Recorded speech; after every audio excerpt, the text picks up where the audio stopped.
go on shoulder.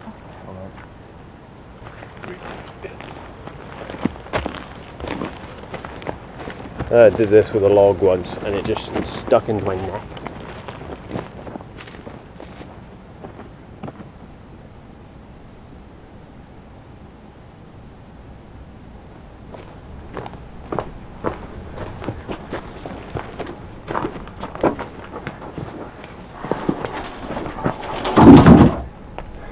Done. For now. They are heavy. Yeah. Brush foot.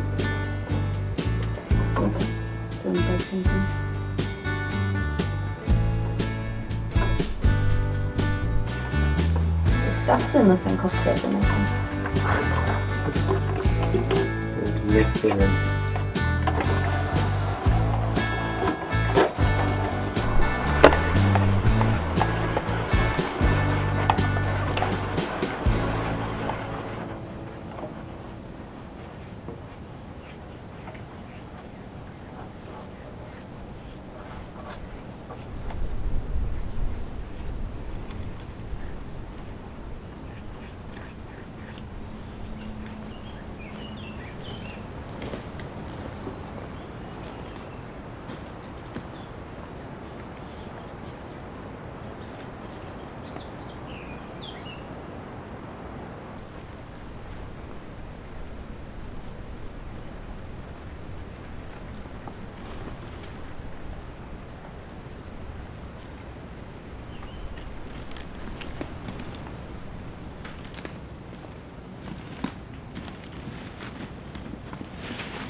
So what we're doing here is sealing the end grains on all these logs that we've cut. I've done the ones that we moved this morning, which are going to be a mix of the roof rafters for the tiny house and the floor beams for the tiny house. These ones all here are kind of just miscellaneous. They're not the right size for kind of either, although some of them might actually end up being.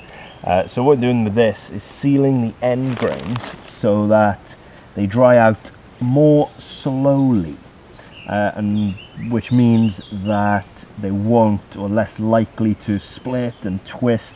Obviously with them being round, they're less likely to kind of warp and twist than square or rectangular cut wood anyway. So you can get like specific end grain sealing compounds to put on to the end grains, but what I'm using is actually wood glue, a mix of wood glue and water. I've done it in 2 coats. So the first one was a very thin, about 50-50, mixed with a fair amount of water. So what that does is allow the wood to absorb up the glue and the water a little bit more into the end grain, and then this is pretty much exclusively wood glue, and it's going to seal off the ends and stop it drying out quite so quickly. If you didn't know, wood loses more moisture through its end grain, so like this end, rather than it does through the kind of the outside, or if the bark wasn't on here, that outside section loses it much more quickly through here. These are almost like straws, so you imagine like lines of straws that way. That's the kind of what the wood fibers are like. So then they lose most of the moisture out through the ends, and obviously if that happens too quickly, then it can happen quicker on the ends rather than the middle, which causes this to shrink faster than the center, which then makes splits or twists or and things like that. So this slows that down and allows it to dry a lot more evenly.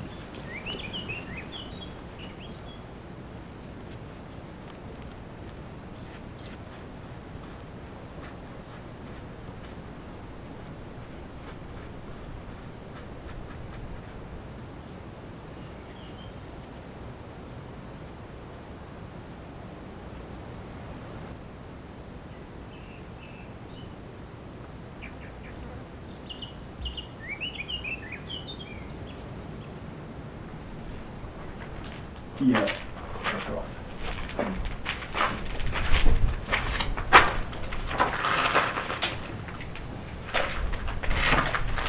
36.5.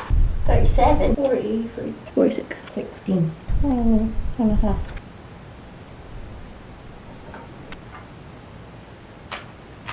Okay, that works. I think.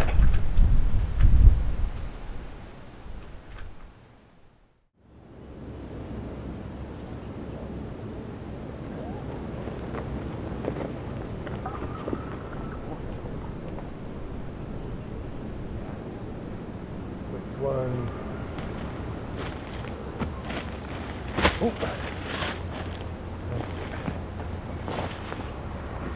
What one do you reckon? We've obviously got space for some to go this way. It's kind of challenging for some to go that way because there's all these trees. Because it can probably go either side of that chestnut, hopefully.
Oh, I thought this was in. Oh, that one works. Yeah, put him in that one. So many miscellaneous piles.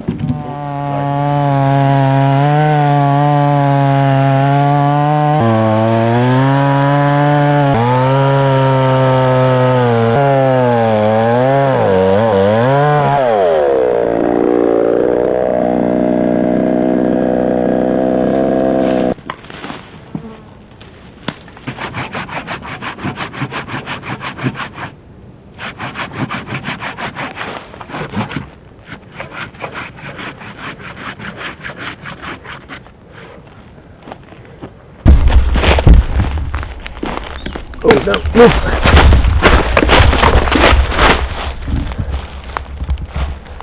That's less than ideal. This is going that way then.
pretty good diesel bus. Yeah. We're not that portable. They're not meant to be that portable. They're supposed to be for working with logs. Beefy. Excellent. Right, put the lids on them tomorrow.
Ooh.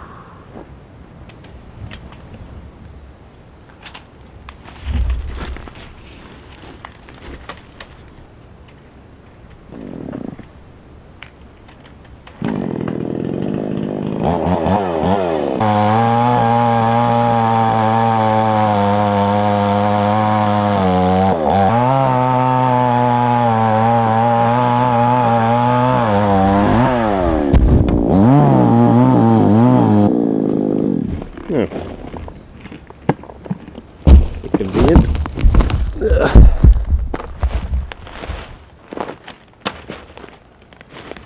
So in case you could tell, this tree fell the wrong way. It was supposed to go towards the camera. The terrain is really challenging, so it didn't fall the right way.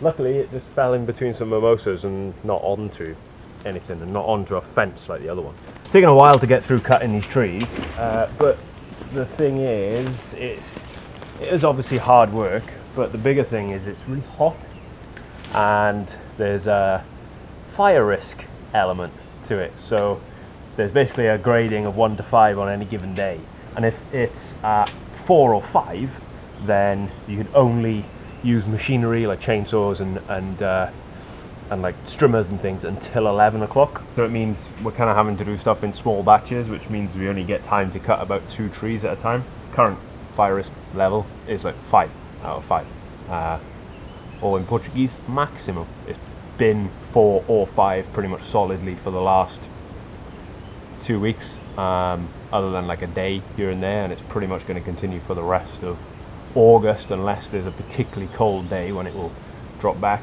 But yeah, so that's why it seems like this has taken such a long time, is because we've done it over the last kind of 2-3 weeks where it has been super high risk for fire, so we can only do stuff early in the morning.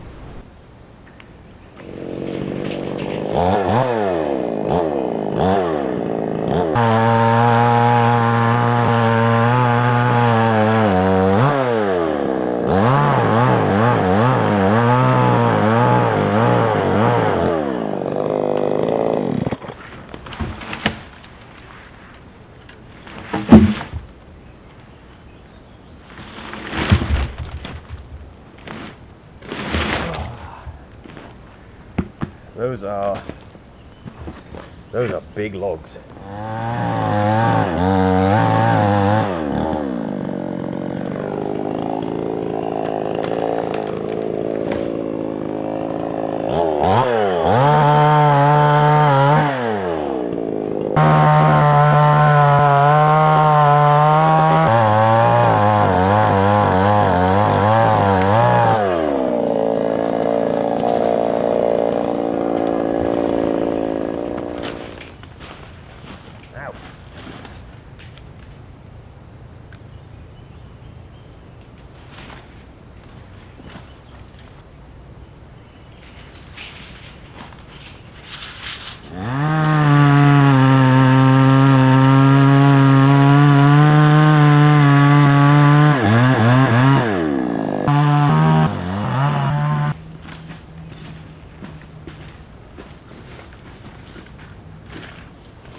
There it is.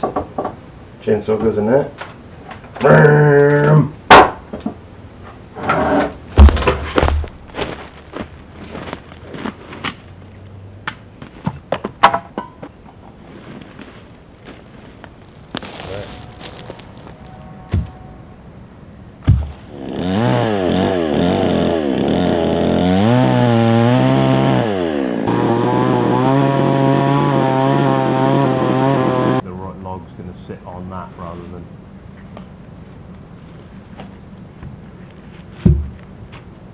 Perfect.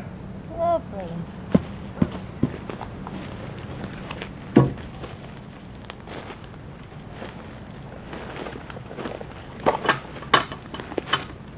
Well, if you look at where the chain is going to be here.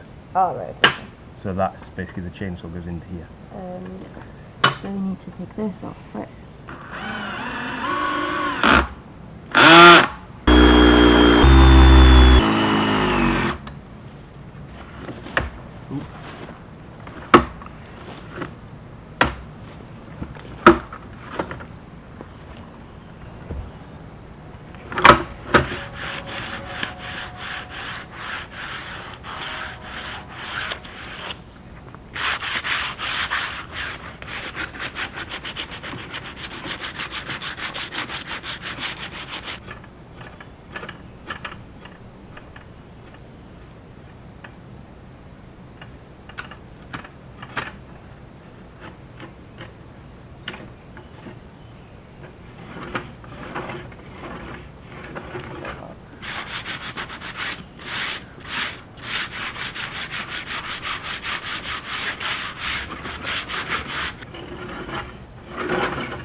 yeah, but you'd, even if Wavy. that's what happens anyway. But like, it's cut. Mm-hmm.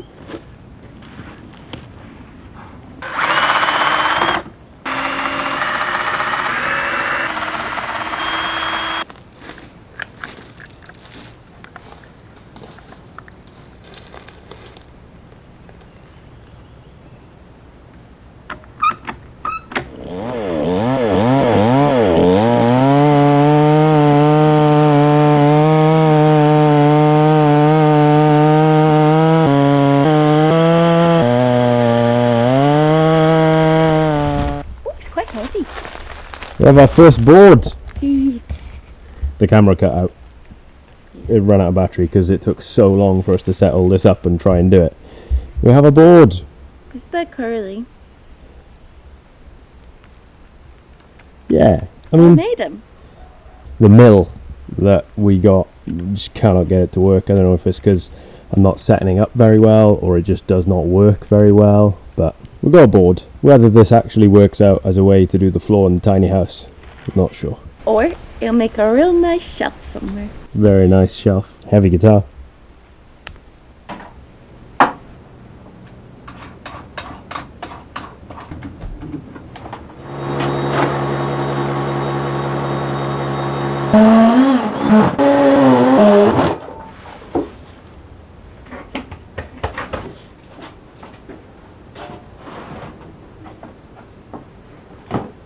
Forward.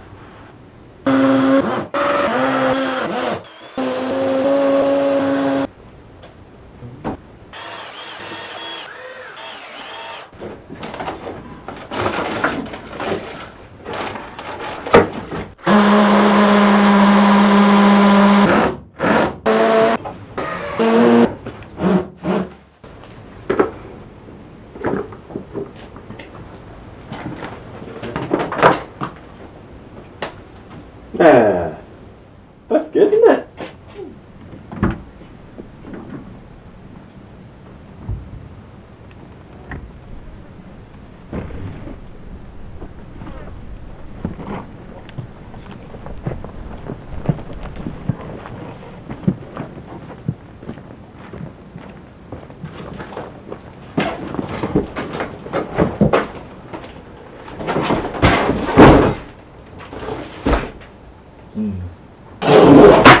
Big instruction booklet.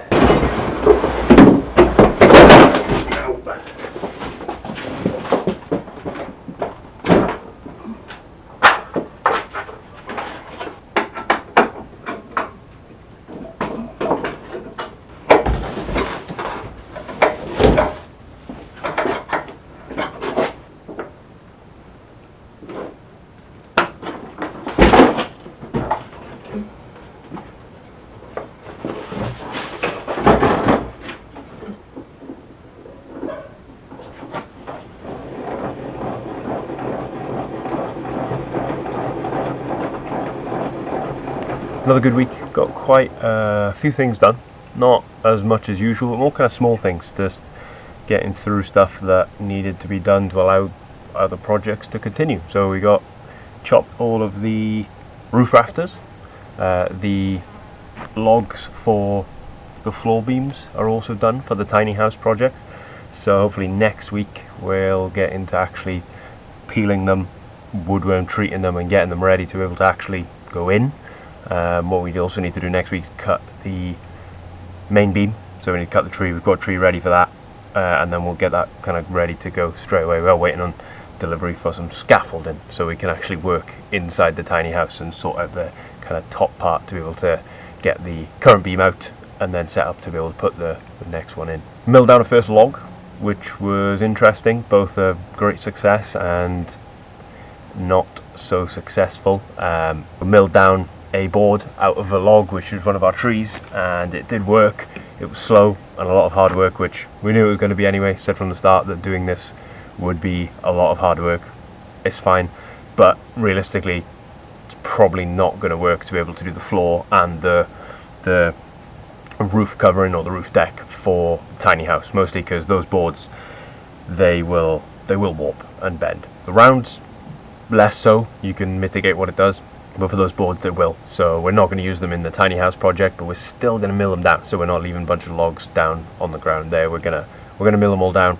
That's where the table saw will come in, as well as many other things, because we need a table saw. We've needed to get one for a while, but the table saw will help with actually cutting them into boards. But yeah, the chainsaw works. Doing it freehand, the video actually cut off, but actually did work. The board was not square by any means, and it wasn't completely the same thickness the whole way through, but it was never going to be. It was freehand with a chainsaw, and it did work. So we'll kind of get through those. Quite fun. So it'll be an interesting task to see how many of them we can actually mill down and then be able to use. Made some sawhorses out of the old logs that came out of the tiny house, some of the roof rafters and some of the floor beams. They'll be very useful because they're basically what we're going to work on for working on the new ones. So it's quite cool. We're going to use the old ones as a way to make the new ones, or give us tools to be able to make the new ones. Need to fix the tops. Just didn't run out of screws, and we only gone to the shop this afternoon to actually get some. So I'll screw the tops onto them next week. Yeah, another good week. A lot of stuff done. Looking forward to next week to really get the tiny house project moving forward, particularly with putting the roof back on. So looking forward to that.